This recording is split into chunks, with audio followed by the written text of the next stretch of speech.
জাতীয় সংসদ নির্বাচনকে সামনে রেখে তাহাজ্জুদ নামাজ পড়ে ভোট কেন্দ্রে যাবেন কিংবা ফজরের নামাজ পড়েই ভোটের লাইনে দাঁড়াতে হবে। নির্বাচনী সভা সমাবেশে রাজনৈতিক নেতাদের এ ধরনের বক্তব্যগুলো নিয়ে নানা আলোচনা হচ্ছে।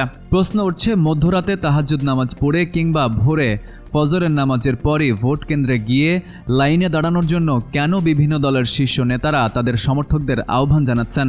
বিশেষজ্ঞরা বলছেন, ভোটের সময়ে নেতারা রাজনৈতিক বক্তৃতা হিসেবেই কিংবা কর্মী সমর্থকদের চাঙ্গা করতে তাদের নিজস্ব আক্রমণাত্মক বক্তব্যের অংশ হিসেবে এসব বক্তব্য দিয়ে থাকতে পারেন।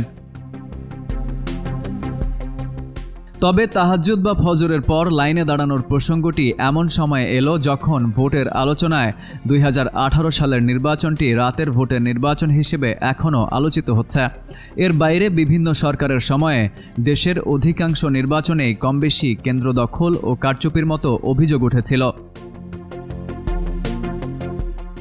মঙ্গলবার ময়মনসিংহের জনসভায় ভোটের দিন সকলকে তাহাজ্জুদ নামাজ পড়ে ভোট কেন্দ্রে যাওয়ার আহ্বান জানিয়ে বিএনপি চেয়ারম্যান তারেক রহমান বলেছেন, সকলকে সাথে নিয়ে ভোট কেন্দ্রের সামনে ফজরের নামাজ আদায় করবেন।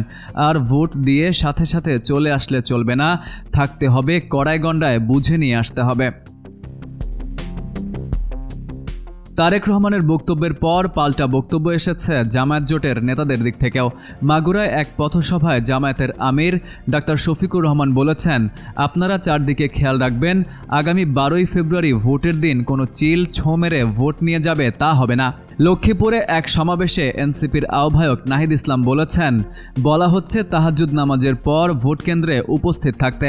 তাহাজ্জুদের পরেই তারা সিল মারার পরিকল্পনা করছে, ভোট কেন্দ্র দখলের পায়তারা করছে।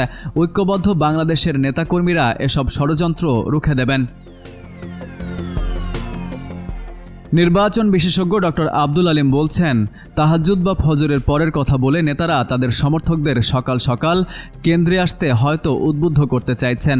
নেতাদের কথার ইতিবাচক দিক হলো তাদের সমর্থকরা ভোরে কেন্দ্রে আসবেন এবং ভোটের জন্য প্রস্তুত হবেন। আর ভিন্নভাবে দেখলে এটিকে পরস্পরকে রাজনৈতিকভাবে ঘায়েল করার চেষ্টা হতে পারে। Farid U Ahmed, IBTV USA।